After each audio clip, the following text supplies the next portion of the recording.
अवगुण है। कई लोगों में क्या हालत है, वो अवगुणी तो हैं बट मानते नहीं है कि मैं अवगुणी हूं। लेकिन आपने मान लिया कि मैं पत्थर हूं, मैं अवगुणी हूं, तो फिर परमात्मा हीरा बनाएगा, अपने योग्य बनाएगा। है? इसलिए हमें क्या करना है, हीरा बनने की। बात बात पे गर्म नहीं होना, बात बात पे हमें गुस्सा नहीं करना। समुद्र में कितनी नदियां जाकर मिलती हैं, नदियों में बाढ़ चलती रहती है। बारिशों में देखा होगा, इस नदी में बाढ़, उस नदी में बाढ़, इतने गांव डूब गए, इतने लोग मर गए। पर कभी समुद्र में बाढ़ आई सुना नहीं ना, क्योंकि समुद्र गंभीर होता है। उस समुद्र की तरह हमें और आपको भी गंभीर होना पड़ेगा। जब तक गंभीरता नहीं आएगी तब तक उद्देश्य की पूर्ति नहीं होगी। जिस उद्देश्य के लिए आप आए हैं, यहाँ क्रोध करने ही नहीं आए, यहाँ गर्म होने नहीं आए। किसी बहुत बड़े डॉक्टर ने मरने के पहले डायरी में 2 लाइन लिखा था।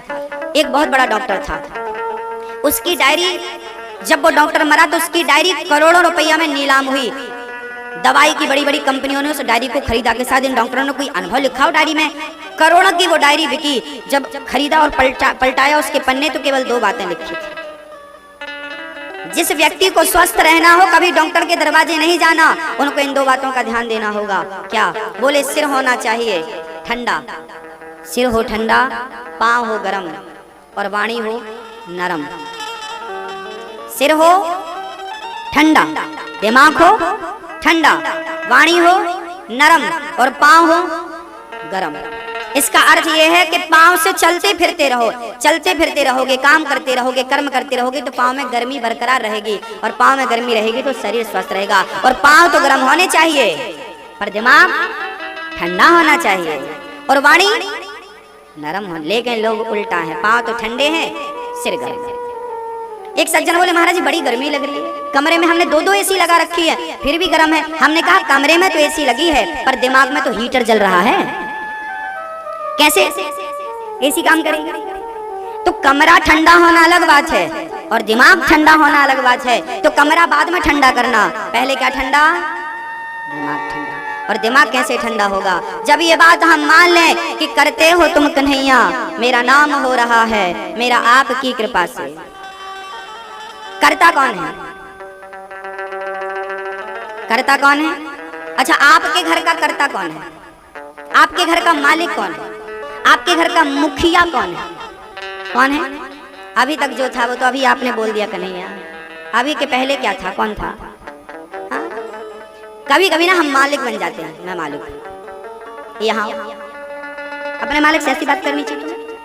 उठाओ, हम अपने नौकरों से, हम अपने कर्मचारियों से कैसे पेश आते हैं, कैसी बातें करते हैं, उनको हम ये महसूस कराते हैं कि बेटा तुम नौकर हो, हम मालिक हैं।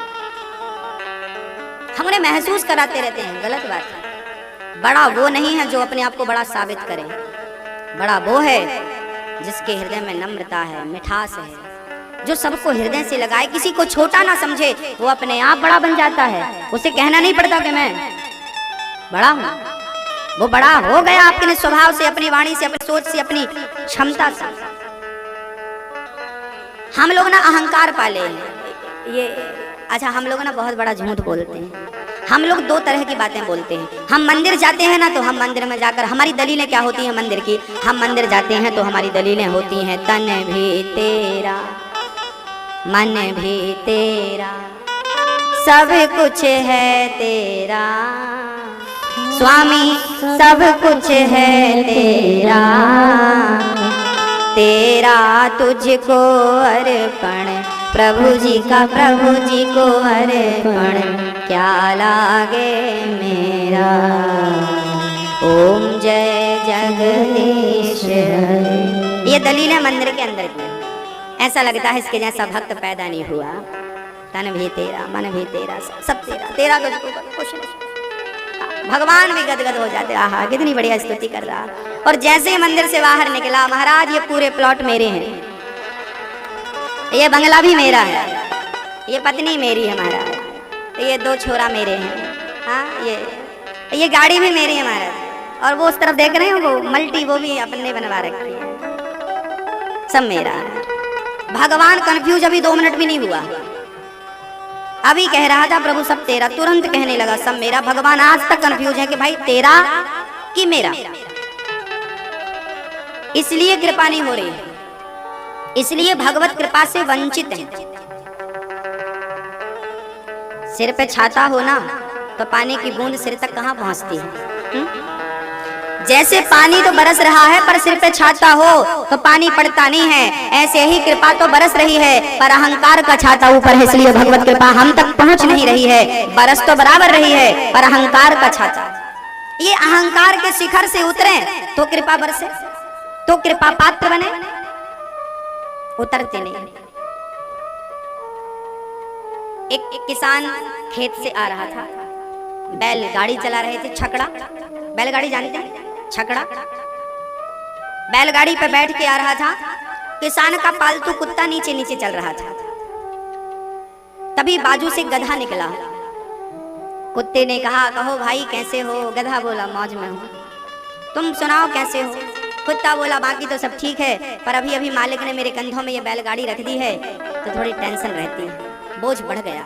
ये गाड़ी अब चला रहे हैं ना हम तो गधा बोला, देखो भैया वो तो सब ठीक है पर गाड़ी तुम नहीं चला रहे हो, ऐसा क्यों कह रहे हो कि गाड़ी तो ये बैल चला रहे हैं। कुत्ता बोला, ना भाई तुम्हें ऐसा लग रहा है, मालिक ना कुत्तों हम पर ज्यादा भरोसा करता है, बैलों को बाहर बांधता है और हमें घर के अंदर, तो हम पे ज्यादा भरोसा करता है। गधा बोला, एक काम करो, गाड़ी तुम चला रहे हो तो हमें सिद्ध करके बताओ, हमें प्रूफ दो, क्या चाहिए? गधा बोला, तुम गाड़ी चला रहे हो तो रुको, स्टॉप।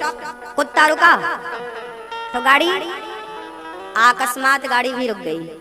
संयोग है, कभी कभी होता है इत्तेफाक। अब गधा बोला, तुम चलो, चला तो अचानक गाड़ी भी चल पड़ी। अब तो कुत्ते की छाती फूल गई, अब तो उसे भी यकीन हो गया कि गाड़ी मैं चला, अब तो यूं चलता कुत्ता, गाड़ी मैं चला रहा हूं इतनी बड़ी, तो ये बैल कौन है? ये मेरे बॉडीगार्ड है। अब आपसे मैं पूछता हूं, गाड़ी कौन चला रहा था, बैल या कुत्ता? जोर से। गाड़ी बैल ही चला रहे थे, बस वो कुत्ता अपनी छाती पीट रहा था, अहंकार कर रहा था। सच कहूं, बुरा ना मानो तो एक बात कह दूं, बस उसी कुत्ते की तरह हालत जानते हो किसकी है? जैसे गाड़ी बैल चला रहे थे, बस वो कुत्ता अहंकार बस कह रहा था, मैं चला रहा हूं, मैं चला रहा हूं। बस यही बात है, सबकी गाड़ी परमात्मा चला रहा है, हम तो अहंकार बस कह रहे हैं, हम कर रहे हैं, हम चला रहे हैं, हम कर रहे हैं, हम ये कर रहे हैं, मैंने ये किया, मैंने वो किया। एक सज्जन कह रहे थे, हमने 4 बेटियों का विवाह किया। एक बात बताओ, आपने विवाह किया 4 बेटियों का, आप मर जाते तो क्या आपकी बेटियां आज तक कुंवारी बैठी रहती? महाराज, हमने अपनी 2 बहनों का भी विवाह किया पूरे खर्चे से, हमारे पिताजी ने तो हमें कुछ नहीं दिया। हिंदुस्तान की बहुओं का रोना क्या है पता है?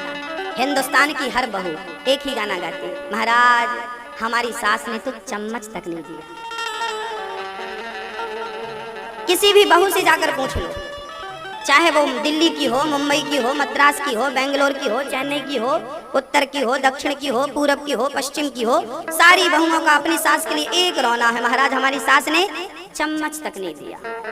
ये पूरा घर, पूरी गृहस्थी सब हमने बनाई, मेहनत करी, ये किया हमने। एक बहू मेरे सामने गाना गाने लगी, महाराज हमारी सास ने चम्मच नहीं दिया। हमने कहा, जो तेरा पति है वो किसने दिया था? तू ले आई थी अपने घर से? अरे वो तो तेरी सास का है, हाँ या ना? 9 महीने तक अपने रक्त से सिंचाई करी है उसकी, पेट में रखा है, पेट फड़वाया उसके लिए, हाँ कितना कष्ट उठाया है तेरी सास ने तेरे पति को धरती में लाने के लिए। दे तो दिया, अपने जिगर का टुकड़ा दे दिया, तेरी सास ने जिगर का टुकड़ा तेरे हवाले कर दिया, फिर भी तू चम्मच के लिए रो रही है? तो एक काम कर, चम्मच वापस ले और पति वापस कर, अपना चम्मच रख और पति वापस कर ले। चाहिए आपको चम्मच? तो लो चम्मच, पति वापस करो। अब सास कहने लगे कि लाओ मेरा पति, लाओ मेरा बेटा जिसे तुम पति कह रही हो, लाओ चम्मच लो। जिसे नेगेटिव सोचना है उसका क्या इलाज है? जिसे नकारात्मक ही सोचना है, नीचे ही देखना है, क्या करेंगे? एक सज्जन आंख बंद करके चल रहे थे, भैया क्या सूर्य भगवान नहीं आए? अरे आए हैं पगला, पागल, आंख तो खोल। नहीं मैं आंख तो नहीं खोलूंगा। और जा करके ना गिर गया एक गड्ढे पे, ओ मैं गिर गया, हे सूर्य भगवान आज आपने प्रकाश नहीं दिया, मैं गिर गया। अरे पागल, प्रकाश तो था, तूने आंख बंद कर रखी थी। सच कहें तो भक्ति का प्रकाश तो चारों तरफ बिखरा है, अज्ञानवश हम लोगों ने ही आंख बंद कर रखी है।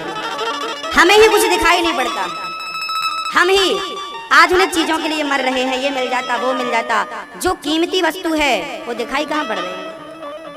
अनमोल तेरा जीवन। एक सज्जन बोले हम बहुत गरीब हैं महाराज जी, बहुत गरीब हैं। हमने कहा तुम गरीब हो? हाँ हम बहुत बहुत गरीब हो, बहुत गरीब। हमने कहा गरीब हो तो एक काम करो, अपनी एक आंख बेच दो, 20 लाख रुपया मिल जाएगा, गरीबी दूर हो जाएगी। महाराज जी आंख बेचेंगे तो देखेंगे कैसे? मैंने कहा कोई बात नहीं, अपनी किडनी बेच दे, 40 लाख रुपए मिल जाएगा।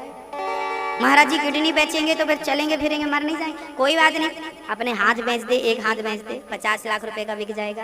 पाँव बेच दे। महाराज जी शरीर, मैंने कहा चल पूरा शरीर बेच दे, 1 करोड़ रुपए दिलाता हूँ, चल 2 करोड़ रख लेना। महाराज जी शरीर बेचूंगा तो पैसों का क्या करूंगा? मैंने कहा पागल, जिसके पास करोड़ों का शरीर है वो कह रहा है मैं गरीब हूँ, तो कैसे गरीब है?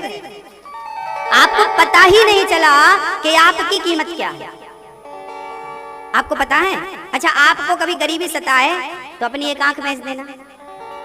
आपसे कह रहा हूं सबसे, एक आंख से भी तो काम चल जाता है, गरीबी मिट जाएगी।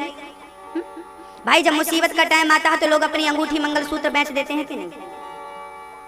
अपने जेवर बेच देती हैं कि नहीं माता? हाँ या ना? ओ मैया जी बेच देती है ना? हाँ, परमात्मा ने हम सबको इतना अमीर बना रखा है, ईश्वर ने हमें इतना अमीर बना रखा है, लेकिन हमारी इतनी इच्छाएं हैं कि उन इच्छाओं ने हमें गरीब कर दिया। बुजुर्ग कह के गए हैं कि जितना चादर हो उतना पांव पसारो। संतोष का चादर तो छोटा सा है और इच्छाओं के पांव लंबे हो गए, इच्छाएं ज्यादा हो गई, इसलिए इच्छाओं को कम करिए, अपने आप पांव अंदर रहेंगे। संतोष जब आवे संतोष धन, सब धन धूरी समान। तो अहंकार के शिखर से हमें उतरना चाहिए। स्वागतम वो महाभागा प्रियम किम करवाणि वः ब्रजस्यानामयं कश्चित् ब्रूतागमन कारणम। स्वागत है, गोपियों का स्वागत किया भगवान ने। आओ सखियो आओ। भगवान बोले इतनी रात को तुम अपने अपने पतियों को छोड़कर आई हो, ये तुमने अच्छा नहीं किया। जाओ अपने अपने घर को और अपने पति से प्रेम करो, अपने पति के साथ रहो। भगवान श्री कृष्ण कहते हैं दोहशीलो दुर्भगो वृद्धो जड़ो रोग्य धनो पिवा पति स्त्रीभिर्नहातप्यो लोकेप्सोभिर्पातके। भगवान श्री कृष्ण, भगवान श्री कृष्ण गोपियों को उपदेश दे रहे हैं। देवियों, आप अपने पतियों को छोड़कर आई हो, अपना परिवार छोड़कर आई हो, ये तुमने उचित नहीं किया। जाओ अपने घर पे जाओ, अपने परिवार की सेवा करो। जाओ। पति को कभी त्यागना नहीं चाहिए। स्त्री का एक ही धर्म है, अपने पति की सेवा करना। पति कौन है? पति कौन है मैया जी? पति कौन? ओ मैया जी, ओ मैया, पति कौन? कौन होता है पति? दुश्मन? हाँ। कौन? भगवान? हाँ तो मैया भगवान। ओ पीछे वाली मैया, कथा सुन लो मेरी माँ, शोर मत करो, आपस में बात कर रही हो मेरी माँ, ध्यान दो कथा पे। पतिव्रता नारी किसे कहते हैं? एक नारी जो है वो पातिव्रत धर्म को पालन कर ले, नारी अपने पातिव्रत धर्म से भगवान को भी अपने वश में कर सकती है। पद्म पुराण की एक छोटी सी चर्चा हमें याद आ गई, आपको सुना देता हूँ। नारियों को ना भगवान की पूजा नहीं, पति की पूजा करनी चाहिए। अच्छा, यदि भगवान पत्थर से प्रकट हो सकते हैं तो क्या भगवान आपके पति के अंदर से प्रकट नहीं हो सकता? हो सकता। परमात्मा चींटी से लेकर हाथी तक, मैं रोज ये कथा पे आपको एक एक कथा कोई ना कोई सुना रहा हूं। इस बात का प्रूफ है कि परमात्मा को प्रकट होने के लिए ना केवल पाषाण नहीं, वो आपके पति के अंदर से, आपकी माँ के अंदर से नहीं। अच्छा, आपकी माँ के अंदर से क्या भगवान प्रकट नहीं हो सकता? श्रवण ने क्या किया था? केवल माँ की सेवा तो करी थी। कौन सा भगवान की पूजा जानता था वो? लेकिन आज श्रवण पूजनीय हो गए ना। भगवान कहते हैं कि तुम हमारी दर्शन इनमें ही कर लो ना। आप अपने भगवान का दर्शन अपने गुरु में कर लीजिए, लेकिन गुरु में बाद में, पहले अपने भगवान का दर्शन अपनी माँ में करना सीखो, भगवान का दर्शन अपने पिता में करना सीखो, भगवान का दर्शन अपने पति में करना सीखो। देखो, फिर आपको ना भगवान के लिए परेशान नहीं होना पड़ेगा। लोग समझते नहीं कि भगवान चीज क्या है, भगवान कहते किसे हैं, भगवान तक पहुंचा कैसे जा सकता है। आज हमारे पास एक मैया जी आई और कहने लगी, महाराज जी वो हमने माला जपना रहता है, हमने 11 माला, वो 16, 15 माला, 21 माला हमें जपना रहता है, पर हमारे पति हमें माला नहीं जपने देता, हमारी सास हमें माला नहीं जपने देती। आपकी भी सास ऐसी होगी, बहुत सारी सासें होती हैं माला नहीं जपने देती, तो बहुत सारी बहुएं ऐसी होती हैं कि सास को माला नहीं जपने देती, माला नहीं जपने देती। माला कोई बात नहीं, मत जपो ना माला। माला जपने से क्या होगा?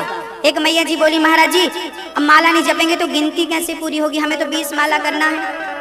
हाँ तो गिनती, मैया जी गिन गिन के माला वही जपता है जो अभी पहली क्लास में पहुंचा।